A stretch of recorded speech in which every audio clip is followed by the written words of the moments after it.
This is bringing back some serious trauma, but I need to get this all out. If I don't, I'm going to go fucking crazy. Contestant number 0, would you like me to repeat the question? There were tallies carved into the flesh of my skin. I stopped counting when they surpassed 1,000 cuts. 1,000 questions. 1,000 times I tried to kill myself. How long has it been? I let myself think. How many days, weeks, months, and years had gone by? I was 19 when I appeared on the Golden One. I had no prior memory of applying for it. I hadn't even heard of the show. I just opened my eyes one day and was immediately blinded by neon light from the podium opposite me.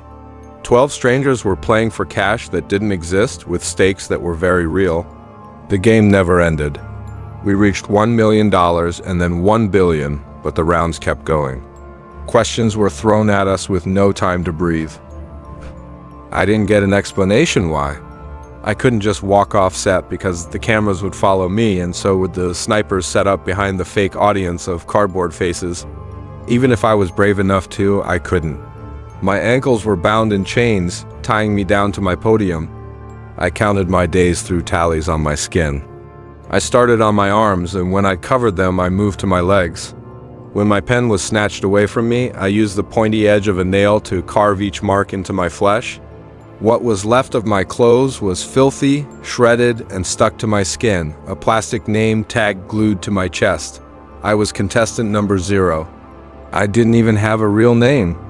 If I referred to myself by my real name, I would be punished. Asterisk, contestant number 0, do you have an answer for me? Asterisk. The host's voice was growing impatient, almost infuriatingly excited. If I failed to even try answering a question, I would immediately be punished. She loved it. Her voice and tone dripped euphoria, like every wrong question, every punishment, was her own personal brand of heroin. I never saw the host's face except on the screen, a cartoonish grinning woman. We were not allowed to look behind us, only straight forward, facing each other. However, I could hear the click-clack of her heels dancing behind me as she paced back and forth, awaiting my answer. Could you repeat the question? I found my voice, barely a breath through my lips. I couldn't even recognize myself anymore. My voice was somehow deeper, hollowed out. I couldn't recall a time when I'd laughed or cried or expressed any emotion. I had always been numb, always cold and hollow and wrong. Always with a dull pain in the back of my head that never went away, and the endless ache threatening to buckle my legs. Contestant number 2 tried to sit down during round 38. She said she couldn't take it anymore, her body collapsing. She was shot point blank in the head. I don't mean she was shot quietly and painlessly. Contestant number 2 was given a frontal lobotomy, so it hurt, so she suffered. The bullet went straight through her eye. When she was screeching, begging for mercy, I landed on the death prize 6 rounds later, and she was shot again, this time for real. I could still see dried blood splatters staining the ground. If I looked closer, I glimpsed tiny shards of skull. Why, of course, the host's voice bounced around in my mind. But only if you say please. I had to smile at the camera. If I didn't smile, I was dead. Contestant number 5 refused to smile, and her spine was pulled out. Please, I said through a big, cheesy grin. Once again for $6 million.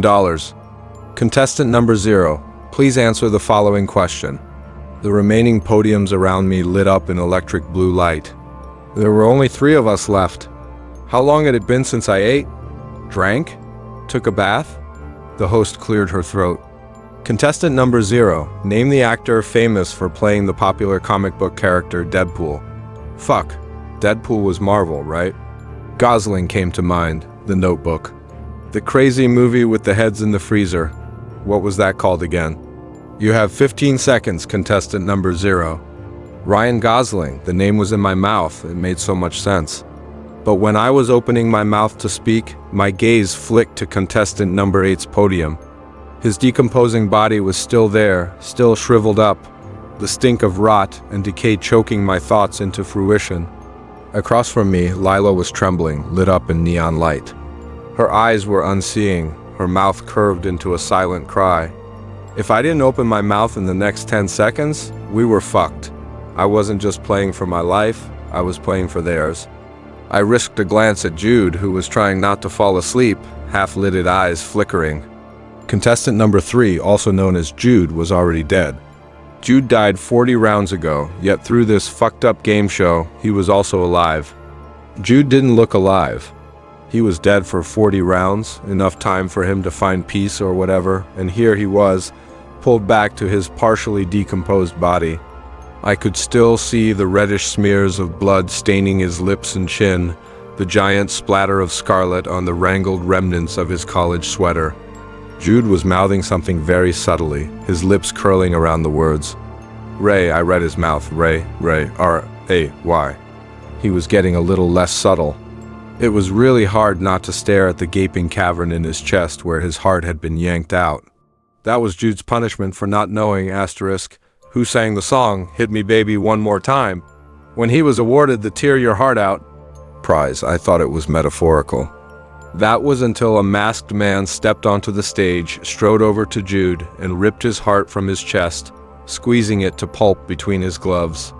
I remember watching the boy's eyes roll back, his body flopping to the ground. I thought it was fast, but in reality, Jude's heart had been carved from his chest slowly enough for him to feel everything. In those fragmented seconds before his death, he felt the sudden intrusion, the agony jolting his body.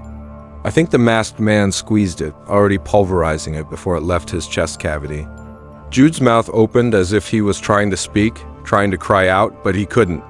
I watched blood seeping from his lips, beating down his chin. Then with a single, violent tug, his heart was ripped out.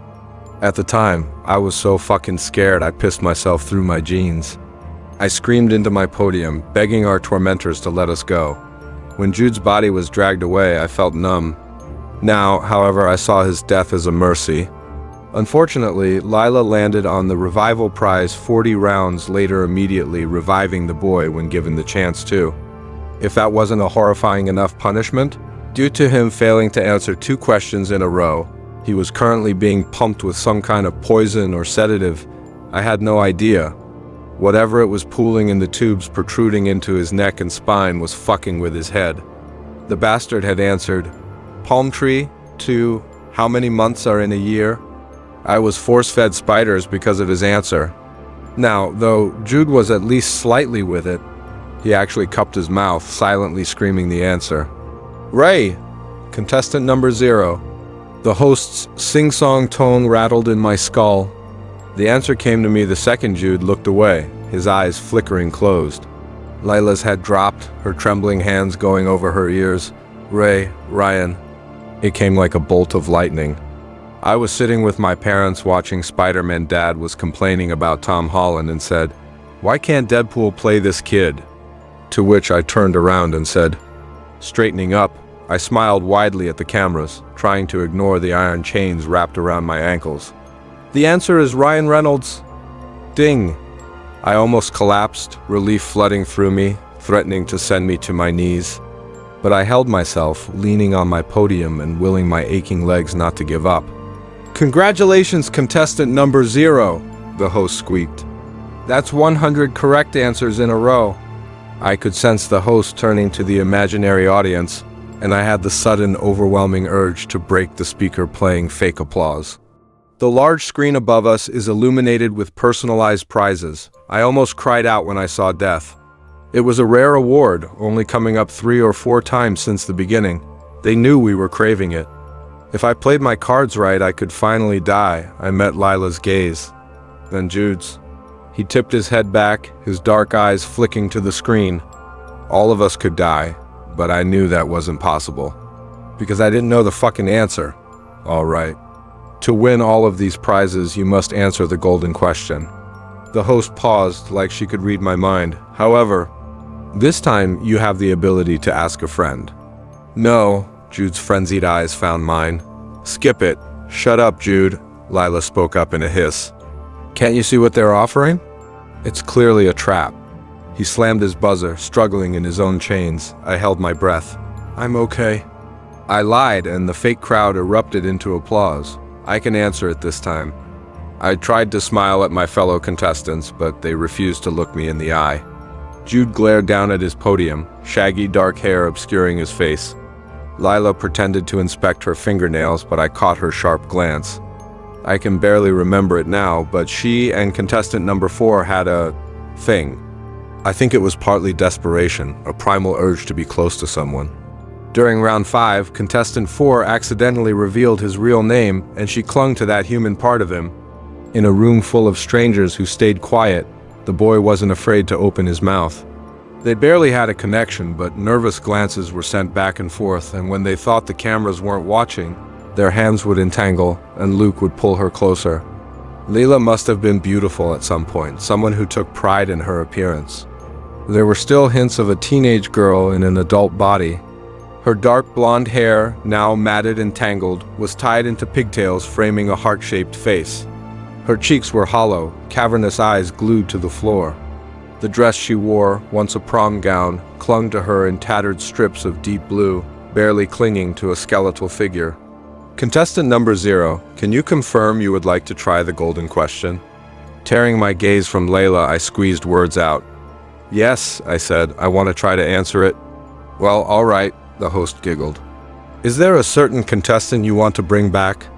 I swallowed a dull pain thrumming at the back of my mind. There was only one person I could bring back. Who might know the answer? The crowd started to chant, and my stomach contorted. Luke, I said, maintaining my strained smile. I'd like to bring back Luke. The host's click-clacking heels were behind me. Her breath tickled the nape of my neck. All right, bring him in, please. A body bag was dragged in, and I sensed our collective breath. Inside, the remnants of contestant 4, also Luke, who was force-fed battery acid for losing 600K, he was the smartest among us, the only contestant who seemed to know what was going on. Luke attempted to answer the golden question. He got it wrong, of course, but he tried. Since then, I had been waiting for the opportunity to bring him back for his brains. If there was anyone who could get us out of here, it was him. Luke's body was thrown in front of me. Contestant number 4 was younger than me, maybe by 2 years. Luke resembled your average college frat boy, with dark blonde curls framing his face and a wicked jawline. Freckles speckled across his cheeks, giving them a slight color. His ankles were still bound together with chains. He was already conscious, blinking up at the overhead lights, disoriented. Not as dead as Jude, but the guy still resembled a corpse. His lips were still stained, dried blood smearing his chin. What's going on? Luke's voice was a croak. When he rose to his knees, a guard shoved him back onto his stomach. It's okay, Lila squeaked, grasping onto her podium. Luke! Just stay calm, all right? I don't know if it was a side effect of dying, but the boy's eyes only briefly flicked to her, narrowing like he didn't know her, and didn't want to know her. His expression was almost childlike, confused like a baby deer. Either Luke was originally playing the long game with Layla, attempting to garner sympathy from our imaginary audience through a kindling romance, or more likely, he was avoiding drawing attention to her. You're good, man. Jude's voice was surprisingly soft. Just listen to the host. The host laughed. Why, thank you, contestant number 3, I'm blushing. The laugh track was getting louder, chipping away the remaining sanity I had left. The psycho bitch was right behind me, just like last time when I failed to answer. Something ice-cold slipped down my spine, phantom bugs filling my mouth. Okay, contestant number 0. For $7 million and all prizes on screen, please answer the golden question. If you need help, I will allow you to pass the question to contestant number 4. Jude face-planted his buzzer. We're so fucked. Don't, Lila whispered. He'll get it right this time. The screen lit up, and I could see our otherworldly host filling the room, her demented smile slipping right off of her cartoon face. Contestant number 0, also, Connor. What was the name of the child the group of you brutally murdered? The audience went silent. There was that pain again, this time striking in the back of my skull. I squeezed my eyes shut, but I could still see it. The seeping scarlet under my feet and slick between my fingers, but it felt good.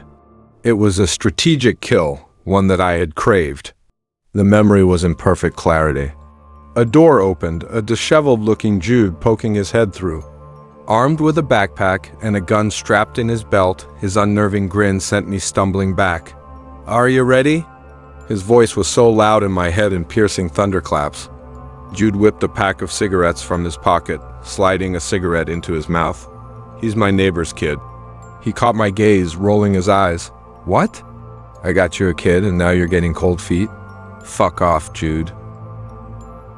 Jude smirked, lighting up a cigarette. The orange flame danced in his hollow eyes. Good, then I'm expecting you to finish him off. With reality and memory contorting around me, I dropped to my knees, half aware of warm and wet redness pooling from my nose. The pain sent my body writhing, my lips parting in a scream, filling my mouth with rust. The memory flickered and the face of a small boy filled my thoughts. I was giggling, hysterical bubbles of laughter escaping my lips. The thoughts didn't make sense, and yet they did, twisted and sick and wrong. They were mine. I was a killer. I hunted down and murdered children, and I enjoyed it. In the memory, Jude and Lila joined me. Jude whistled. Yep. He nudged the motionless lump with his shoe. He's definitely dead. Did you actually do it this time? Luke stood in the corner of the room, a body bag tucked under his elbow. Lila shoved him, snorting out a laugh. Obviously. Contestant number 0, the host's voice cut through my thoughts. Do you have an answer for us? We are waiting. I could barely hear her over my own screams. I was on my knees, wailing, my hands tearing at my hair. The name. I just needed the kid's name, and I could die for what I did to him. Contestant number 0. I managed to find my voice, my mouth filled with blood. Just give me a minute, I whispered. I'll find it. I could see myself standing over a hollow grave in the forest. 3 pairs of shoes joined me. I flung a trash bag into the hole, lit a match, and watched our filthy secret ignite. You have 30 seconds. Connor, Jude's voice was a whimper. Just say a fucking name, any name. Don't just say any name. Lila shrieked. An alarm rooted in the core of my brain started to screech. 20 seconds, contestant number 0. Are those the Kill Bill sirens? Jude cried, trying to wrench from his restraints. Something snapped inside me, and I slammed my head against the floor. Pain like lightning bolts. I need longer than that, I bit out in a screech. I was suddenly aware I was on my feet, and my head was spinning around and around, my mouth filled with bile. I was a killer. I was a fucking killer, and I didn't deserve that prize. I didn't deserve to die. I could see each of them. Luke, Jude, and Lila, my accomplices, and my own hands stained with innocent blood. I could feel it staining me, painting me disgusting old red that would never leave me. Fuck. With one single disorienting jerk of my body, my forehead collided with the metal edge of my podium. I just wanted it to stop again. Agony ignited, but I didn't care. I wanted the neutron star collision in the back of my eyes. I wanted to paint the walls with my own brains. The blood on my hand was thicker, beating in thick rivulets down my wrists. Did the nameless boy have plans for a future? Did he have aspirations and plans for when he was an adult? Had he felt the butterflies of a first crush, or the crushing weight of his very first heartbreak?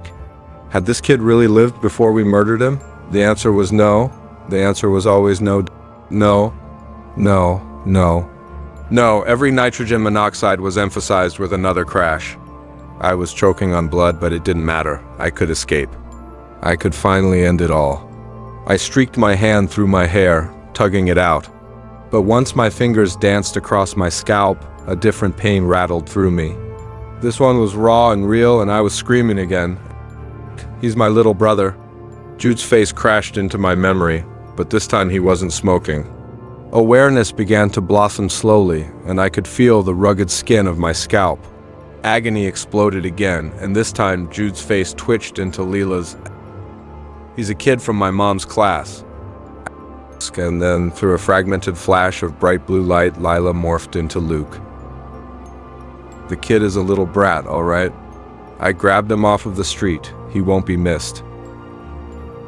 Half conscious, my head spinning, I stabbed at my scalp again. The pain was duller, a fresh stream of red seeping from my nose. Different locations contorted across my mind. We were in an abandoned warehouse, in a school gym, in a basement, and the kid's face peering up at me was suddenly a little blonde girl. Then she had pigtails, a ponytail, blue eyes, brown eyes, green eyes. All of them shattered, coming apart before becoming one singular kid. The little kid we killed, his smile was wide. "Aw, no fair, you found me out. Fuck off." I punched myself in the head and the boy fragmented into nothing. Without thinking, I dug my nails into my scalp, stabbing clumsy stitches. This time, the pain was almost euphoric. I had it. Pinched between my fingers was the reason why I was a killer. "Don't do it," the little boy's voice was a tease. "If you keep playing my game, I'll tell you a secret about another player." Fuck OFF. It felt good to tear that evil little brat out of my head. And then there was my identity slamming into me. I was Connor Fairview, 18, now 21 years old. I was a former student at Fairview High School. I was going to go to MIT. I had 2 younger siblings I loved, Ben and Kara. I wasn't a fucking murderer. Contestant number 0. The host's voice was faltering. "You have run out of time." Now the facade had shattered. The host was nothing but a robotic voice in my head. That was getting fainter and fainter, almost a whisper. "Stop." My voice was stronger, and no longer with the suffocating weight of a crime I didn't even commit. I was the one in control. Stabbing my index into the open wound in my scalp, the world was so much clearer. The room we were in was nothing but a basement filled with fancy screens. When I stepped away from my podium, a bullet skimmed past me, my chains pulling me back. But I wasn't scared anymore. I was just playing with a kid who had lost his little fucking game. A kid who was now scared. When bullets stopped flying, this time clumsy, with no real target, I raised my arms. "Let us go," I said calmly. "And we'll leave and won't say a thing." "Connor, what the fuck are you doing?" Jude whispered. "You're not a killer," was all I told him. "We're not killers."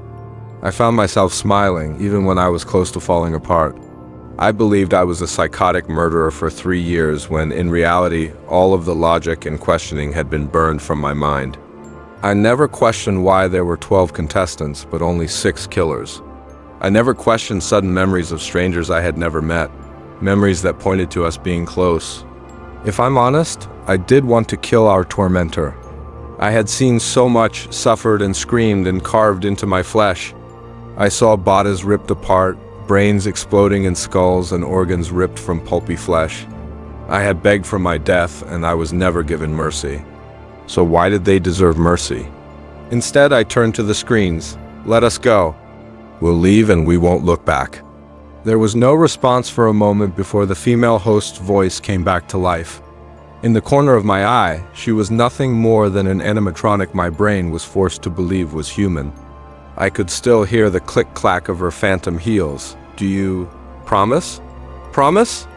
Jude's laugh broke into a sob. "I'm going to rip your fucking head off." He stopped when our chains came loose.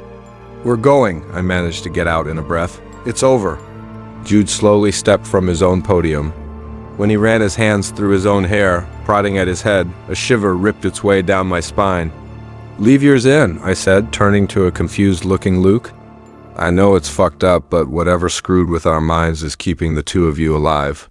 I nodded to the cavern in Jude's chest. He looked like he might argue before hesitantly pulling the tube from his neck, stepping from his podium, and immediately wrapping his arms around me. The dead boy was surprisingly warm. It felt good to finally hold someone after so long being isolated as contestant number 0. I didn't realize I was sobbing, allowing myself to break apart. Layla, after a disorienting moment, stumbled over to Luke, dropping to her knees and burying her head in his chest. We left the room, metal doors sliding open to reveal a long white corridor. There was a 10-year-old boy standing in front of us, the same little kid we killed. I remember his eyes were wide with terror. I found it hard to believe a 10-year-old had orchestrated all of this, but there he was. Instead of speaking, he held up his iPhone. "If you touch me, I'm calling the cops. I'm a minor, so you can't do anything." He was forcing his voice to sound adult and threatening, but without the host's robotic drone, he sounded like a pipsqueak. "You promised you would leave." He pointed behind us at the fire door. "So, leave." The kid visibly swallowed. "Please." We did. Lila stepped through first, dragging Luke with her, then Jude. "Wait." The kid stopped me in my tracks. "I hope you can play with me again, contestant number 0. Thanks for playing with me. I asked him why he did this, and he just shrugged. For fun. His smile widened, and fresh pain ricocheted across my skull. This memory was shattered, like peering through a foggy mirror when I squeezed my eyes shut. I was sitting on a silver table, my arms bound behind my back. The sterile white light bathing me was a room with no doors or windows. There was a figure looming over me, and pinched between his thumb and index was the thing that had contorted my brain. But I wasn't paying attention to the tiny grain of metallic rice between his fingers. The figure, draped in a white lab coat and pale blue mask, had familiar eyes. When he leaned forward and pulled back his mask, revealing an eerily similar smile, it was Jude, contestant number 3.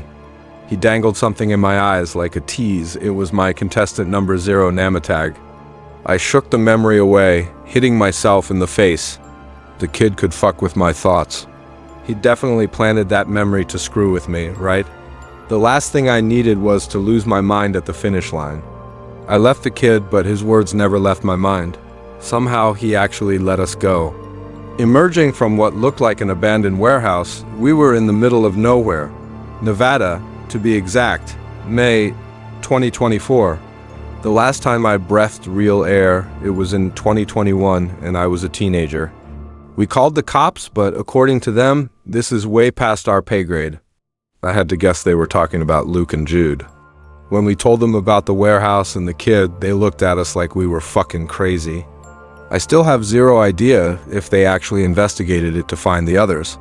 I removed Lula's device and she's like a different person.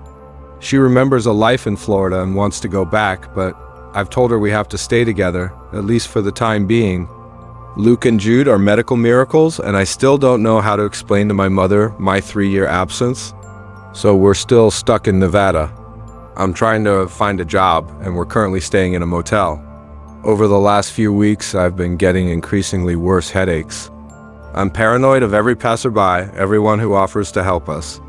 But most of all, I can't get those little psycho words out of my head.